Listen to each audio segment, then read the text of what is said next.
Muy buenos días, hermanos. Hoy es el último día del año. Por la gracia del Señor hemos llegado hasta este día.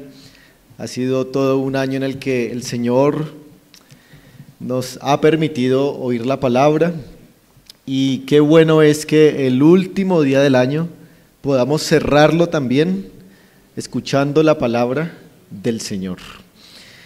Y como este es el último día del año, hermanos, yo quiero que hagamos una pequeña reflexión, y es la siguiente: si usted tuviera hoy que darle gracias al Señor por una sola cosa, es decir, usted puede armar una frase con una sola cosa por la que debería agradecerle al Señor, piense cuál sería esa cosa que usted dice: esta fue la cosa en particular por la cual debo agradecerle al Señor. Su frase debería ser algo así como: gracias, Señor, por tú, y ahí usted le pone esa palabra que quiere ponerle. Y si usted está pensando en lo mismo que yo, eso quiere decir que está pensando en la misericordia. Y esa es la palabra, hermanos, que este salmo enfatiza y nos quiere enseñar. Y este salmo precisamente, hermanos, nos va a enseñar que nosotros los creyentes deberíamos exhortarnos a nosotros mismos a agradecer al Señor por este gran atributo, por estas acciones de Dios que proceden de su misericordia. Así que por eso, hermanos, hemos abierto y leído nuestras Biblias en el Salmo 103 para ayudarnos a entender cómo es que deberíamos nosotros agradecer al Señor por su misericordia. Y por eso, hermanos, he querido titular este sermón, como ustedes ven allí: bendice, alma mía, sacudiendo nuestra alma del letargo de la ingratitud, ¿no? La palabra letargo es somnolencia, adormecimiento.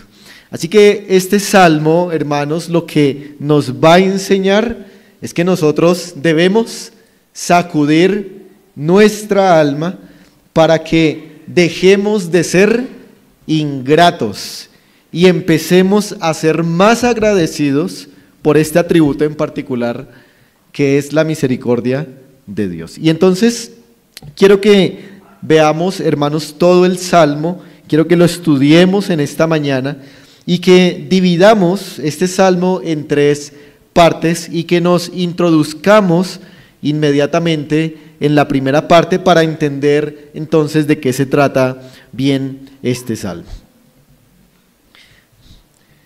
Vamos a los versículos 1 y 2 y allí vamos a encontrar lo siguiente. Leamos nuevamente, hermanos, el versículo 1, que nos va a enseñar lo que dice aquí: bendice, alma mía, a Jehová, y bendiga todo mi ser su santo nombre. ¿Quién está hablando aquí? Bueno, ahí arriba del versículo 1 lo dice, ¿no? Salmo de David. Así que el Salmo 103 es un salmo en el que David está hablando, pero ¿a quién le está hablando David? Muy bien, dice: bendice, alma mía. Así que este es un salmo de David para David. Es un salmo de David para David. Es un salmo en el cual se hace una autoexhortación, una exhortación personal. Y todo lo que el salmo dice va a ser algo que David se dijo a sí mismo. Por eso el versículo 1 dice, ¿no? Bendice, alma mía, a Jehová. David le está mandando, está exhortando a su propia alma a que bendiga al Señor. Y por eso, hermanos, lo primero que quiero que veamos es esta exhortación personal a una alabanza agradecida. Estos dos versículos, el 1 y el 2, hermanos, nos van a proveer el resumen de lo que es todo este salmo. En este salmo, lo que David hace, como lo he dicho, es exhortarse a sí mismo a que alabe al Señor por sus misericordias. Ese es el tema del salmo y por eso es ese también el tema de este sermón. David tiene que reprender, exhortar y sacudir a su alma por tanta ingratitud por las misericordias del Señor. Y yo quiero que empecemos preguntándonos, hermanos, ¿qué es bendecir? ¿Qué es bendecir y por qué David se exhorta a sí mismo a bendecir a Dios? Hermanos, estamos acostumbrados a decir que Dios te bendiga, ¿cierto? O bendiciones del Señor. ¿Y qué significa que Dios nos bendiga? Cuando decimos que Dios nos bendiga, significa que Él nos dé sus favores, sus dones, sus misericordias, su gracia, su gloria. Es las bendiciones que Dios nos da a nosotros. Pero, ¿qué significa cuando decimos bendecir a Dios? Significa lo mismo que Dios nos bendiga a nosotros, a que nosotros le bendigamos a Él. Entonces no puede significar lo mismo, porque Dios no necesita ningún bien que nosotros podamos darle. Dios no necesita ninguna bendición que nosotros podamos ofrecerle, porque Él es el ser que ya tiene todo. Él es el bien máximo. Así que cuando este salmo y cuando David dice que su alma debe bendecir al Señor, lo que está significando no es darle buenas cosas a Dios, porque nosotros no podemos darle buenas cosas a Dios. Más bien, la idea de bendecir se limita, cuando es la acción humana, a decir bien. Eso significa la palabra bendecir. Bien, decir o decir bien. Es una palabra que puede tener el sinónimo de alabar a Dios. De hecho, hermanos, la palabra bendice que aparece en nuestro texto, en el idioma original, traduce arrodillarse, arrodillarse. De manera que bendecir aquí es la acción de con nuestra boca reconocer la grandeza y la misericordia de Dios. Es la acción de postrarnos en total gratitud al Señor por todo lo que Él ha hecho a nuestro favor. Así que eso significa bendecir a Dios. Pero, ¿por qué, hermanos, en este salmo David tiene que exhortarse a sí mismo? ¿Por qué él no exhorta al pueblo de Dios diciéndoles bendigan al Señor, sino que él se exhorta a sí mismo? Hermanos, el Salmo 103 y el Salmo 104 son salmos que son hermanos. Estos dos salmos son los únicos dos salmos del Salterio que introducen esta expresión, bendice, alma mía, a Jehová. No hay en ninguna otra parte de los salmos esta expresión en la cual el salmista se autoexhorte a bendecir al Señor. Es particular de estos dos salmos. Pero ¿por qué entonces? ¿Cuál es el motivo por el cual David, cuál es la razón por la cual David se exhorta a sí mismo? Hermanos, David está muy preocupado por algo que está pasando en su corazón y en su alma. David puede ver su vida. David puede ver, por así decirlo, el año que ha pasado. Y David dice, Dios me ha llenado de misericordias, pero yo, David, no agradezco lo suficiente. Así que David está preocupado porque Dios lo ha llenado de inmensas misericordias, de incontables misericordias, pero él no ha agradecido proporcionalmente a esas misericordias que el Señor le ha dado. Así que David identifica que en su alma hay un problema de ingratitud. Dios le ha dado mucho, pero la gratitud de él hacia el Señor no ha sido la suficiente. Y David por eso entonces debe sacudir a su alma para decirle que despierte y alabe al Señor y agradezca al Señor por las misericordias que Él le ha dado. Por eso, hermanos, David interviene con su propia alma. Y David sacude violentamente a su alma y empieza a llenarla de motivos y de razones para que su alma empiece a ofrecer alabanza de gratitud a Dios. Y como he dicho, hermanos, y como lo vamos a ver en los versículos siguientes, la principal razón que David le dice a su alma para despertar la gratitud a Dios es la misericordia de Dios. Pero, ¿cuál es la manera, hermanos, o cuál es el acto que David va a utilizar? ¿Cuál es el recurso que él va a usar para sacudir su alma? Es decir, ¿qué es lo que significa sacudir el alma? ¿Qué es lo que significa exhortarse a sí mismo? ¿Qué es lo que significa zarandearse el espíritu? Como lo hace David en este salmo. Hermanos, la manera es predicándose a uno mismo. Predicándose a uno mismo. Y predicarse a sí mismo es una buena definición de la meditación. ¿Qué es meditar? Meditar es predicarse a uno mismo, es hablarse a uno mismo, es exhortarse a uno mismo. Eso es meditar. Así que lo que hace David en todo el Salmo es empezar a meditar, a predicarse a sí mismo, a hablarle a su propia alma. Y el tema nuevamente que va a utilizar David, y el tema que David sabe que va a zarandear su alma, es el tema de la misericordia de Dios.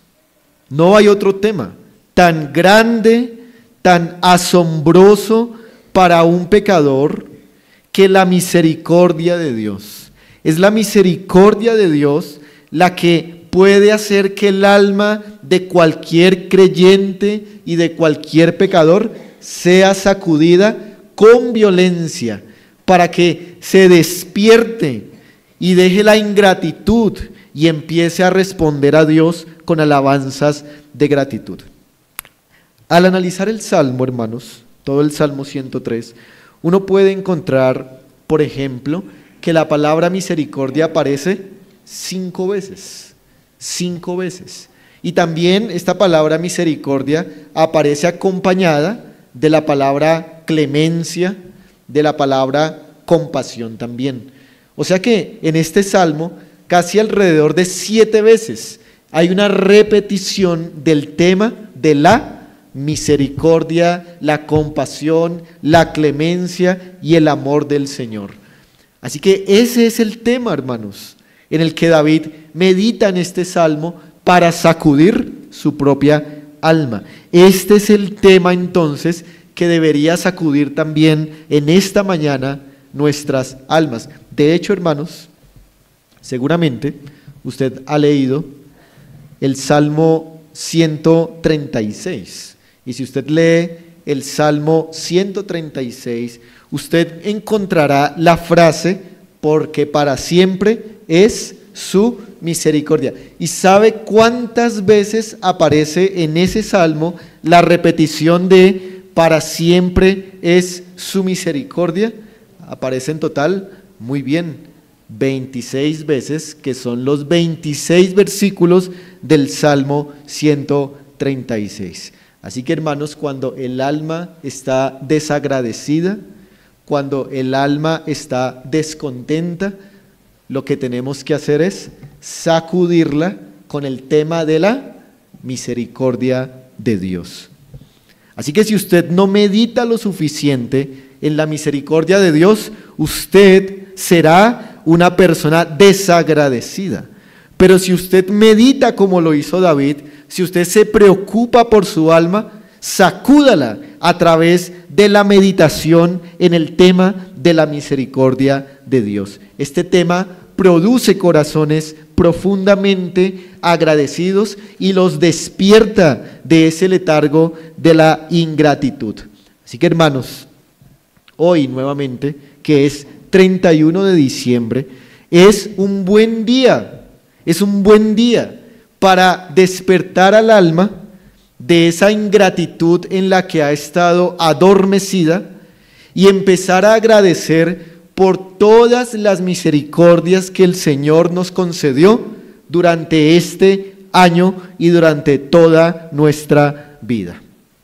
Pero, hermanos, ¿qué es esta misericordia de Dios? ¿Cómo David medita en la misericordia de Dios? ¿Por qué David insiste tanto en sacudir su alma, en decirle a su alma, bendice alma mía? ¿Por qué hace esto? Bueno, vamos a ver, hermanos, entonces, que esto nos lleva a una segunda consideración en nuestro salmo, y es el motivo para esta alabanza agradecida. Y esta, hermanos, va a ser entonces la parte más extensa de nuestro salmo, que comprende desde el versículo 3 hasta el versículo 18. Pero ya de entrada podemos responder a esa pregunta. Hermanos, ¿cuál es el motivo para ofrecer una alabanza agradecida al Señor? El motivo es por su misericordia. Ahora, en esta sección del versículo 3 al 18 encontramos, hermanos, una magnífica, asombrosa manera de describir la misericordia de Dios. David es un poeta, y es un poeta que está siendo inspirado por el Señor. Y él describe la misericordia de Dios con una diversidad de imágenes, de comparaciones, de argumentos que deben pesar en su alma y en nuestra alma también. Así que vamos a dividir estos versículos del 3 al 18 en dos partes principales. Primero, veamos las misericordias que Dios ha tenido para con David, y luego veamos las misericordias que Dios ha tenido para con el pueblo donde David reina. Así que consideremos primero esas misericordias que Dios ha tenido para con David. De los versículos 3 al 5, hermanos, David va a enumerar una serie de misericordias que el Señor ha tenido para con él.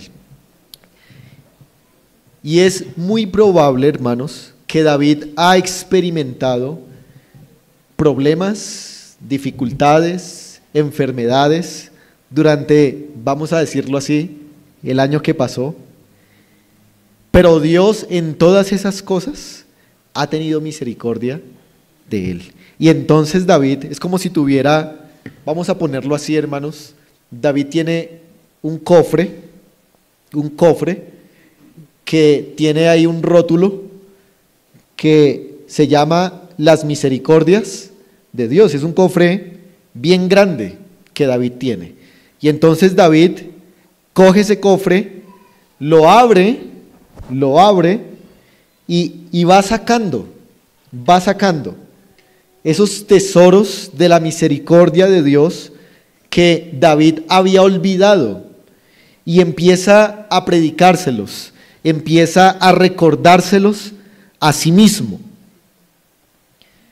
Son 5 los que él enumera aquí. No es una lista exhaustiva de todas las misericordias de Dios, pero son las que David en particular recuerda que Dios le ha dado.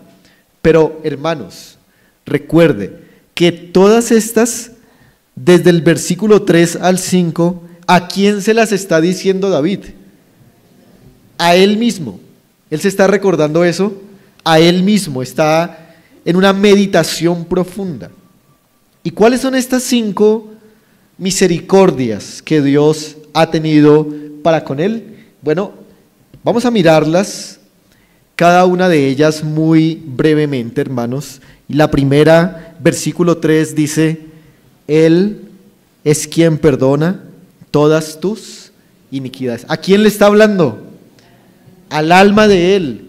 Y le está diciendo: alma, Dios, por su misericordia, te ha perdonado todas tus iniquidades. Así que David tiene que recordarse a sí mismo el Evangelio.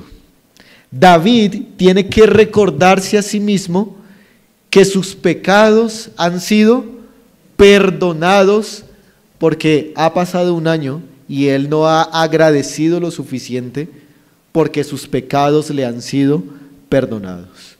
Llama poderosamente nuestra atención que esto es lo primero en su lista. Hermanos, ¿por qué el perdón de pecados es lo primero que David coloca en este salmo? Porque como lo reflexionábamos, como orábamos al comenzar este culto, es el problema más grande que tenemos y es la obra más grande que Dios ha hecho por nosotros, y es de donde se derivan las demás bendiciones espirituales. Dios ha perdonado los pecados de nuestra alma, todos. Note también el tiempo presente de estas palabras. No dice: Él es quien perdonó, sino dice: Él es quien perdona.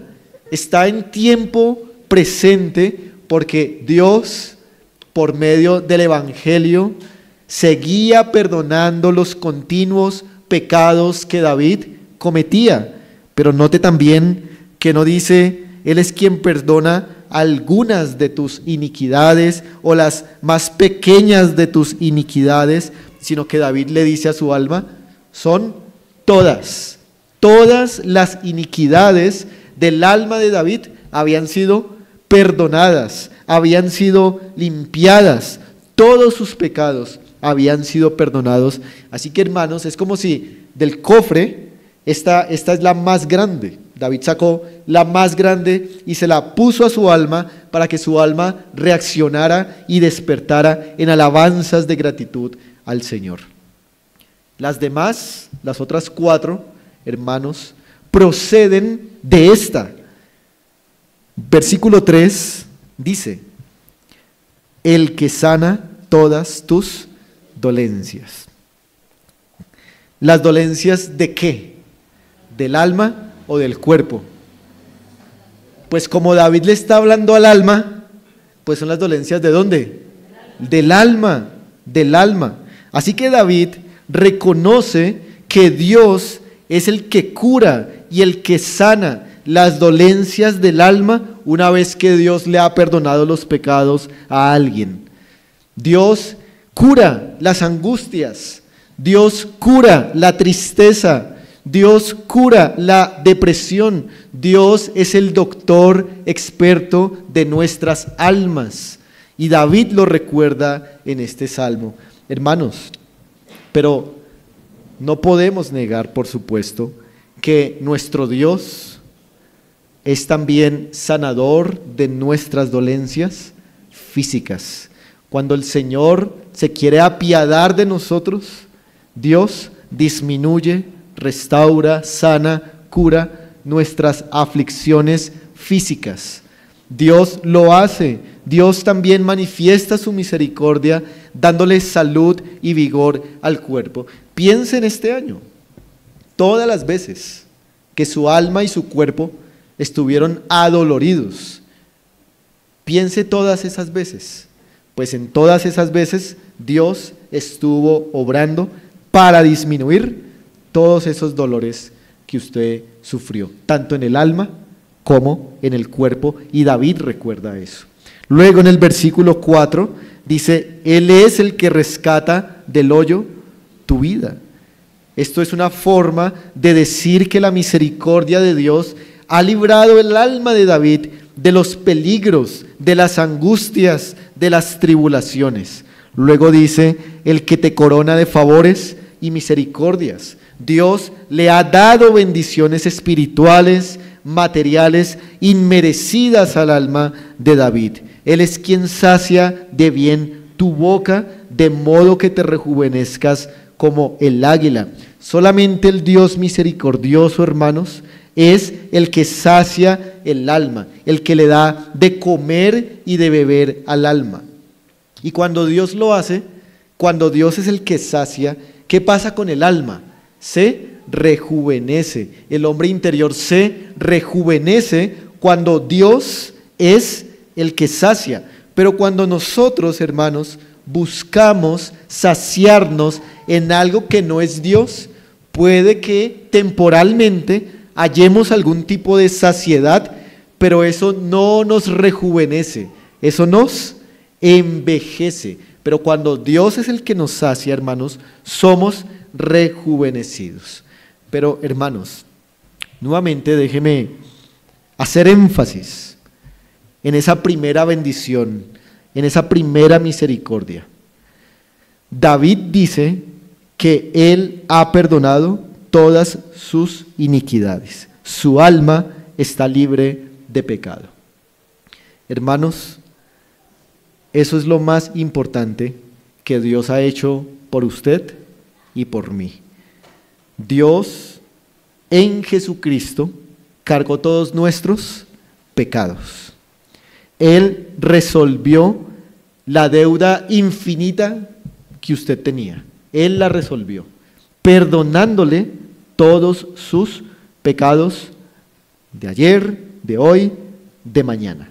Así que usted ya no tiene ninguna deuda con Dios. Usted puede estar endeudado aquí en esta tierra, con los bancos y con cosas, pero usted ya no tiene deudas con el Omnipotente. Usted es libre de deudas, usted es libre de la ira, usted es libre del infierno. Su alma ya no está manchada por el pecado, su alma está viva. Así que saque eso y predíqueselo a su propia alma hoy y agradézcale al Señor que el Señor no se ha echado para atrás. El Señor no es como nosotros. El Señor perdona y echa a lo profundo de la mar todas nuestras iniquidades. Así que eso es, hermanos, parte de las misericordias de Dios para con David. Pero ahora, de los versículos del 6 al 18, encontramos las misericordias de Dios para con el pueblo y podemos enumerar 5 también allí.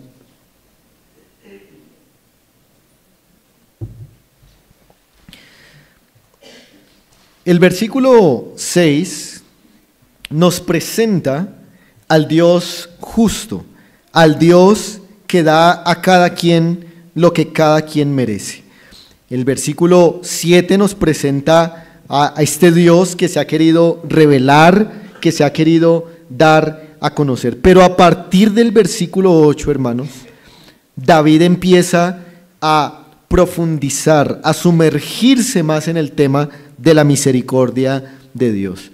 Aquí, hermanos, David deja de pensar en lo que Dios ha hecho por sí mismo y empieza a pensar en lo que Dios ha hecho por todo el pueblo. Es casi como que David se hubiera levantado del lugar donde estaba, hubiera abierto las puertas y las ventanas de su palacio y ve todo el campamento de Israel desde su trono, lo ve allí y empieza a recordar todas las misericordias que Dios ha tenido para con ese pueblo. Pero, hermanos, antes de enumerarlas, debemos preguntarnos aquí, ¿qué es esta misericordia de Dios? ¿Qué es la misericordia de Dios que se repite tanto en este Salmo 103?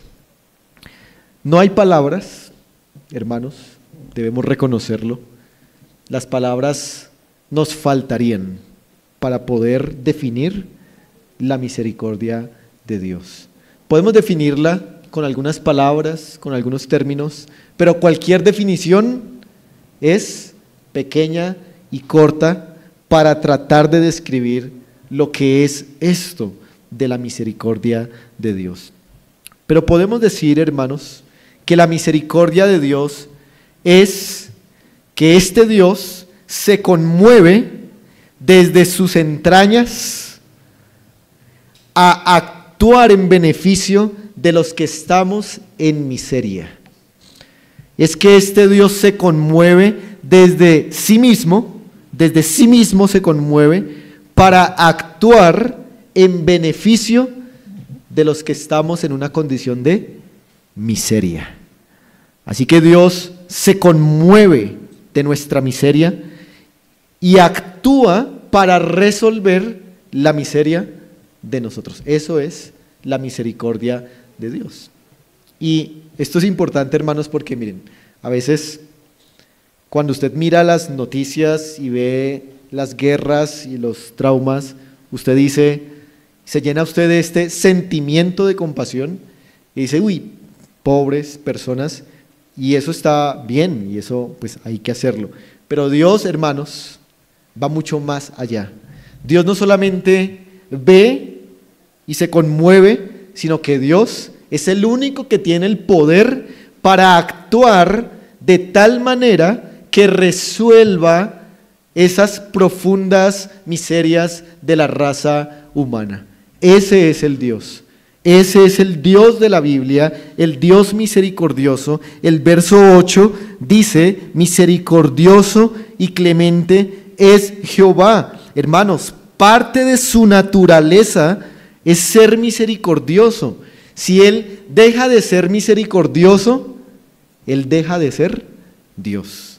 Dios no puede dejar de ser misericordioso, porque eso hace parte de su naturaleza. Ahí el versículo lo dice, léalo al revés. Jehová es, mire, es su naturaleza, su esencia. Ni siquiera dice Jehová tiene misericordia como si fuera algo aparte de Él, sino es misericordioso porque es parte de su naturaleza. Y entonces David procede a mencionar cuáles son estas acciones de la misericordia de Dios. Versículo 8, en el segundo renglón, David dice, lento para la ira. Lento para la ira. Es decir, que una de las expresiones de la misericordia de Dios es que lo hacen a Él mismo lento para la ira. Lento para la ira es una expresión muy interesante. La palabra que puede definir mejor o más claramente lo que es ser lento para la ira es la palabra paciencia. Cuando hablamos de la paciencia de Dios, podemos definir esa paciencia de Dios como que Dios es lento para la ira. La palabra paciencia, cuando la referimos a Dios, significa que Él aplaza su ira, que Él posterga su castigo, que Él es tardo para traer el juicio que bien merecidas tienen sus criaturas. Así que ser lento para la ira es ser paciente. Así que la misericordia de Dios engendra esto en Dios, por así decirlo. Él es paciente debido a que Él es misericordioso. Él aplaza su ira debido a que Él es paciente. El término ira, hermanos, en el Antiguo Testamento es la palabra nariz. Es la palabra hebrea para ira, la palabra nariz. Y especialmente es la palabra nariz porque se refiere a la violencia de la respiración de alguien cuando alguien está molesto. Esa es la palabra que quiere el Antiguo Testamento usar para explicar lo que es la ira.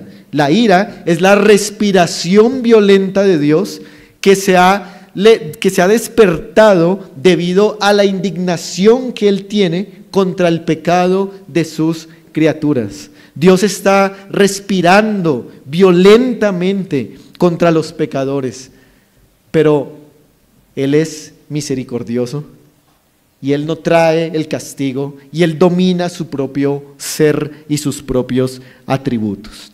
Es como si, por poner una ilustración, hermanos, y las ilustraciones, cuando uno habla de los atributos de Dios, son imperfectas y no pueden expresar todo muy bien, pero es como si Dios con una mano, ¿verdad?, tuviera un cuchillo y con la otra mano lo está deteniendo. Dios es justo, está respirando violentamente, pero Dios también es misericordioso y detiene la mano de su juicio por puro amor y por pura gracia. Pero el verso 9 nos dice algo más.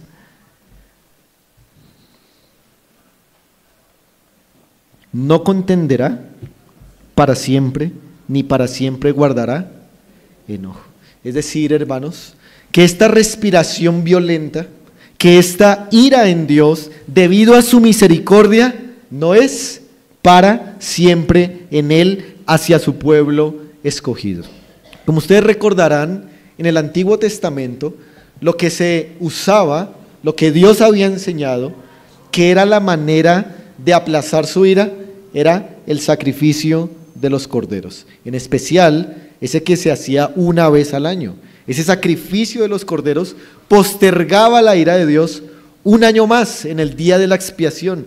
Así que la ira cada vez era aplazada, aplazada, aplazada. Pero este versículo dice que un día ese enojo y esa ira ya no iban a ser más. Hermanos, esa ira se aplazó y se aplazó y se aplazó porque el Señor Jesucristo vino como ese Cordero perfecto para absorber la ira de Dios en nuestro lugar. Él recibió la ira y solucionó de una vez y para siempre ese enojo de Dios para el pueblo de Dios, para los escogidos. Así que es en Cristo Jesús en quien la ira de Dios es quitada para siempre. Dios no guarda su enojo porque su enojo se derramó sobre la persona de Jesucristo. Pero ahora, hermanos, vemos aquí que la misericordia del Señor es la que ha provisto este cordero para apaciguar la ira. Es decir, que la misericordia, al mismo tiempo que detiene la mano de Dios, al mismo tiempo está proveyendo un cordero para que cuando esa mano tenga que seguir, ¿quién muera? El cordero, el sustituto, y no los pecadores que merecen ese juicio. Hermanos, eso es misericordia para nosotros y por eso hoy debemos dar las gracias a nuestro Señor. Pero en el versículo 10 y 11 encontramos un segundo acto de la misericordia de Dios. Estos versículos, en especial el 10, nos enseña que el Señor no nos ha tratado de acuerdo a nuestros pecados. Si lo ve allí en el versículo 10, es decir, que Dios debería tratarnos de cierta manera por ser pecadores. Nosotros merecemos, hermanos, un trato de Dios por ser pecadores. Yo quiero que usted medite, ¿qué es lo que usted y yo merecemos? ¿Qué es lo que usted y yo merecemos? Y la respuesta que usted debe pensar es la muerte y las peores miserias. La muerte y las peores miserias. Pero yo le hago otra pregunta. ¿Por qué usted no está muerto? ¿Por qué no está usted en las peores miserias? ¿Por qué estamos vestidos hoy? ¿Por qué tuvimos comida esta mañana? ¿Por qué tenemos este sol que nos calienta y este aire que respiramos? ¿Por qué hoy podemos tener una cena especial quizá? ¿Por qué hoy podemos celebrar y festejar? ¿Y por qué no está usted en el infierno hoy? ¿Y yo? ¿Por qué no estamos allá ahora? Si eso es lo que merecemos. El versículo lo dice, porque ha engrandecido su misericordia. Estamos sentados, hermanos, en esta mañana aquí, solo por la misericordia de Dios. usted no ha sido enviado a la peor miseria y a los peores lugares del infierno solo porque Él es misericordioso. Y si usted come y se vistió hoy y se bañó, tal vez con su agua caliente y con su buen desayuno, eso es porque la misericordia de Dios se engrandeció sobre nosotros los pecadores. Así que, hermanos, eso nos debe sacudir el alma, porque cuánta misericordia hay por la cual debemos agradecer. El versículo 11 lo dice: porque como la altura de los cielos sobre la tierra, engrandeció su misericordia. Es como si David, hermanos, está otra vez en el palacio, está mirando al pueblo, y ahora ¿hacia dónde mira? Mira hacia arriba, ¿no? Dice, porque como la altura de los cielos, él mira hacia arriba, y él reflexiona, y como en esos tiempos todavía no habían mediciones precisas y adecuadas de los cielos y de los cielos de los cielos, él dice, pues a mi ojo es inconmensurable la medida que tiene la altura del cielo. Pero hoy en día, hermanos, la ciencia nos dice, por ejemplo, y estoy pensando en el universo y en el espacio, si usted se para ahí donde está y mira hacia arriba, y si usted pudiera tener un ojo telescópico y alcanzar a ver lo más que pueda ver, la ciencia dice que el universo observable es o tiene de distancia 93.000 millones de años luz. Es algo que nosotros ni podemos imaginarnos. Y uno se pregunta, ¿por qué Dios hizo el universo tan grande? Y una de las respuestas está aquí en este salmo. Dios hizo el universo tan grande para que tuviéramos una buena ilustración de lo que es la misericordia de Dios. Así que cada vez que mire el espacio, usted diga, así es la misericordia del Señor para conmigo. Pero ahora el versículo 12 nos muestra un tercer acto de la misericordia de Dios. Dice el versículo 12, cuanto está lejos el oriente del occidente, hizo alejar de nosotros nuestras rebeliones. Ahora David, ¿hacia dónde mira? Ya no mira hacia arriba, ahora mira hacia los lados, hacia oriente y hacia occidente. Y oriente y occidente, hermanos, tienen una particularidad, y es que ellos nunca serán amigos. Ellos nunca se van a encontrar en el mismo lugar. Usted nunca va a ver al oriente y al occidente en el centro. Usted siempre los va a ver, donde quiera que usted esté, usted siempre los va a ver alejados. Bueno, David reflexiona en eso y él dice, así Él ha hecho alejar nuestros pecados. Nosotros estamos a un lado y nuestro pecado está en el otro lado. Y eso, hermanos, nos hace recordar nuevamente el día de la expiación. Recuerde usted que en el día de la expiación había un macho cabrío sobre el cual se colocaban simbólicamente las manos y se le atribuía a ese macho cabrío el pecado del pueblo. ¿Y qué se hacía con ese macho cabrío? Se le soltaba para que saliera corriendo y se perdiera por el desierto y para que se fuera muy, pero muy lejos ese macho cabrío. ¿Y qué venía a significar eso? Que el pecado del pueblo ahora estaba muy lejos del pueblo, muy lejos del pueblo. Pues hermanos, eso es una vez más lo que el Señor Jesucristo hizo. El autor de Hebreos dice que nuestro pecado fue llevado fuera de la puerta por el sacrificio de Cristo en Hebreos 13. Él cargó nuestro pecado fuera y lo alejó completamente de nosotros, como dice David, del oriente al occidente. Por eso, hermanos, si el Señor ha hecho esto, no deberíamos nosotros estar viviendo en nuestros pecados. Número 4, versículo 13 y 14, habla de cómo la misericordia de Dios hace a Dios un Dios compasivo como un ¿qué? Como un padre. David usa esta analogía de un padre. ¿Qué está pensando David? David piensa en cuando un padre mira a su pequeño hijo. Cuando un padre mira a su pequeño hijo o a su grande hijo, ¿cómo lo ve? Lo ve rodeado y lleno de debilidad, de ignorancia, de fracaso, de ingenuidad, de ignorancia, que cualquier cosita que le pueda pasar a ese niño lo puede matar de una vez. Y entonces el padre, cuando ve la condición de su hijo, ¿qué hace ese padre? Es movido a compasión y misericordia.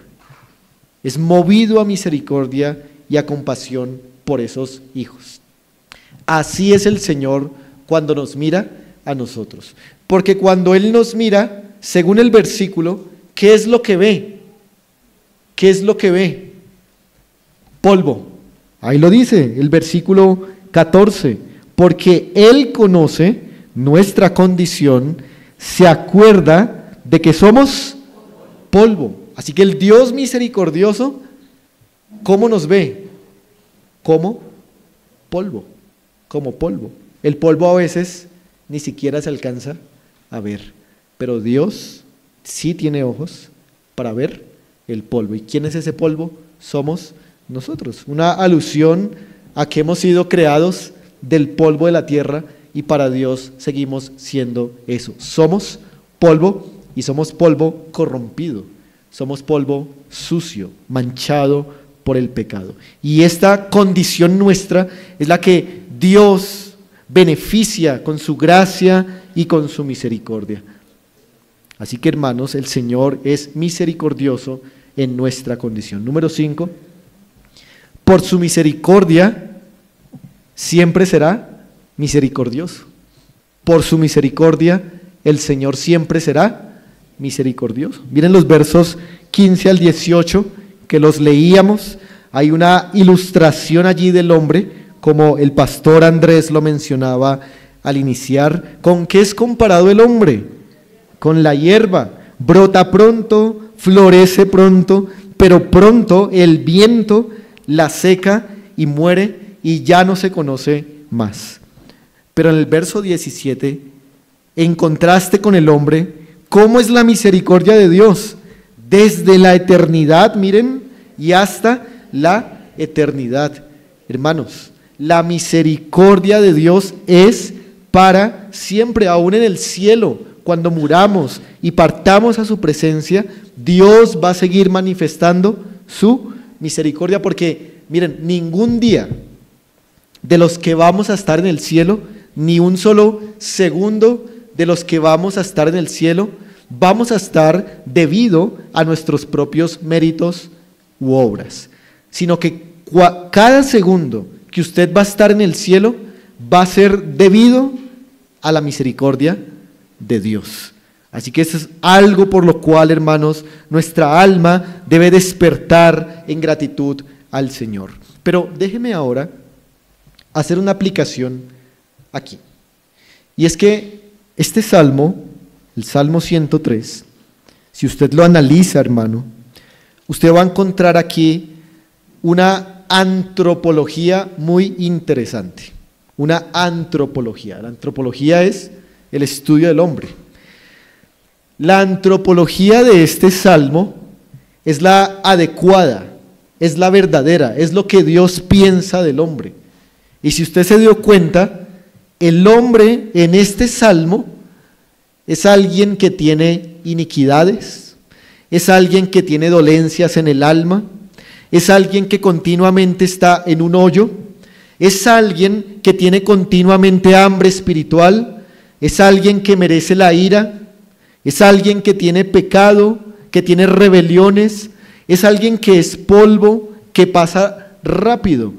Eso piensa Dios de nosotros y eso debe pensar usted de usted mismo. Si usted hoy no está pensando que usted es polvo, usted no ha entendido aún el mensaje del Evangelio, porque el Evangelio nos enseña a pensar así de nosotros mismos, a humillarnos lo más que podamos. Por eso solo alguien que comprende su propio carácter puede elevar su mente a comprender la misericordia de Dios. Entre más bajo sea su pensamiento de usted, más alto será su pensamiento de la misericordia de Dios. Entre más polvo se vea usted, más gloriosa va a ser la misericordia de Dios cuando usted medite en eso. Así que por eso, aquellos que están aquí, que no se han reconocido como el polvo que son, sino que se creen algo, deben confiar en la misericordia de Dios. Todos los niños que están aquí, ¿ustedes qué son? Según este pasaje, son polvo, tienen pecado, la ira de Dios está sobre ustedes. Pero ¿qué hay para ustedes también? Misericordia de Dios. Así que crean, niños, crean en Jesucristo, porque para ustedes también hay misericordia de Dios. Pero ahora, hermanos, esto nos lleva a nuestra tercera y última parte del Salmo, más breve, que está de los versículos del 19 al 22. Y en esta parte del Salmo, David va a hacer un movimiento muy interesante. Y es que ya no le va a hablar a su propia alma, sino que ahora David le va a hablar a los ángeles. David va a exhortar a los ángeles mismos y les va a decir: ustedes, los ángeles, también deben alabar a Dios. Así que David ha pasado de decirle a su alma, de decirle a su pueblo, y ahora le va a decir ¿a quién? A los ángeles, que ellos también deben alabar a Dios. Pero ¿cuál es la razón por la cual estos ángeles deben alabar a Dios? Cuando usted lee los versículos, usted se da cuenta, hermano, que no es por la misericordia. No es por la misericordia que estos ángeles deben alabar a Dios, sino que estos ángeles, del verso 19 al 21, alaban al Señor por otro atributo de Dios, que es su poder soberano o su poder gobernante. ¿Por qué los ángeles no son llamados aquí a adorar a Dios por la misericordia, sino que son llamados aquí a adorar a Dios por ese poder gobernante de Dios? Hay un cambio. Ese cambio, hermanos, se debe al tipo de relación que la criatura tiene con Dios. Los seres humanos estamos relacionados con Dios por la misericordia de Dios, pero los ángeles no están relacionados con Dios por la misericordia de Dios, porque en un sentido ellos no tienen misericordia de Dios, en un sentido.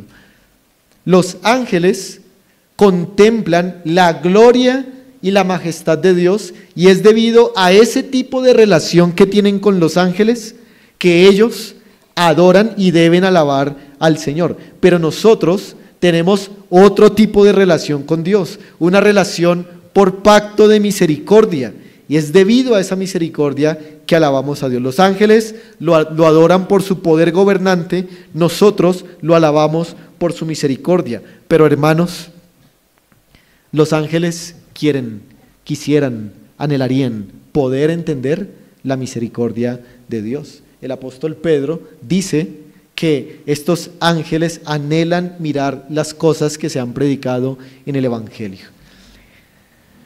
Hermanos, en los cultos públicos, en la predicación de la palabra, en sus vidas personales, los ángeles siempre están oyendo y viendo, porque como a ellos no les ha sido dada misericordia, ellos quieren entender cómo es que opera este gran atributo de Dios.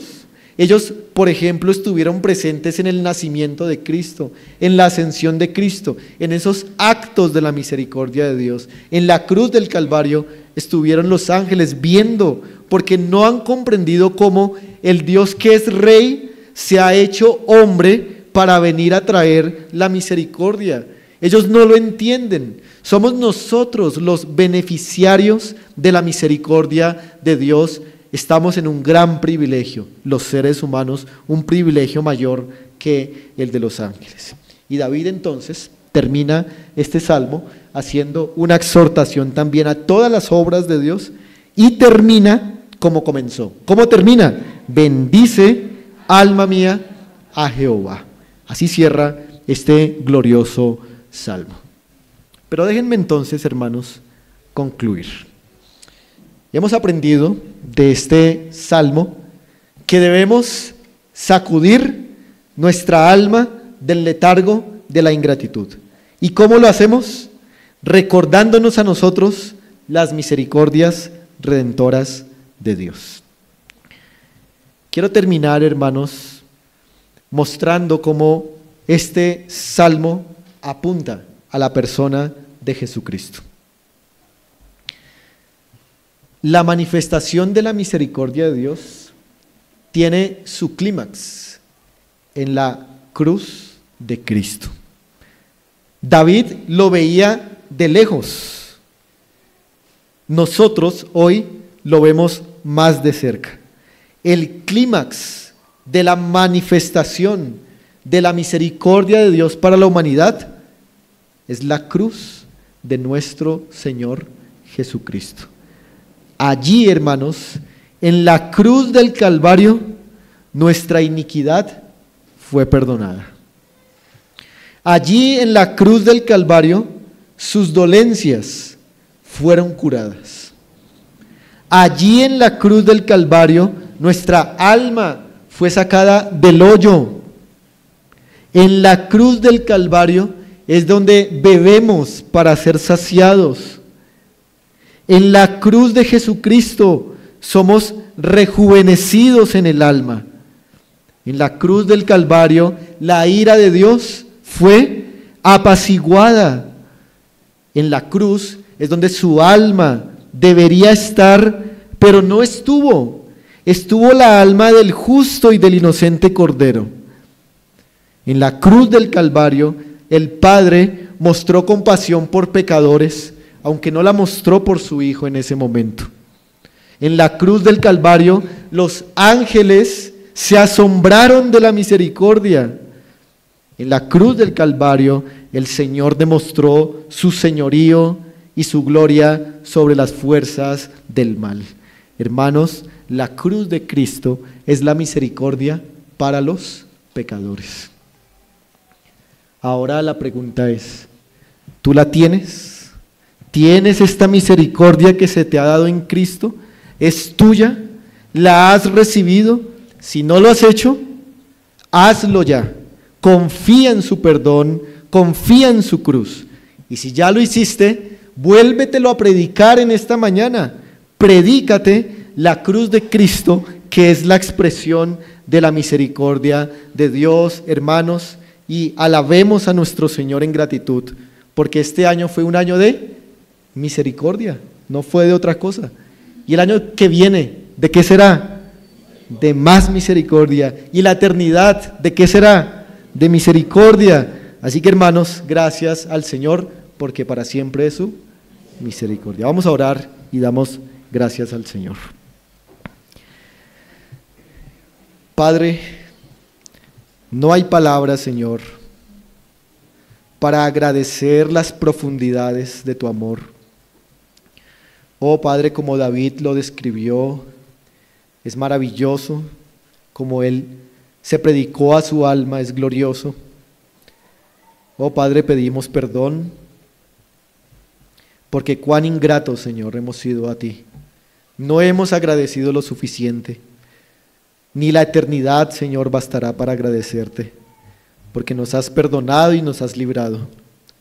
Pedimos perdón, Señor, por esto, pero pedimos también que renueves nuestro ser en tu gracia y que nos dejes alabarte, agradecerte y despertar, Señor, en verdadera gratitud, porque tú eres el Dios de toda misericordia.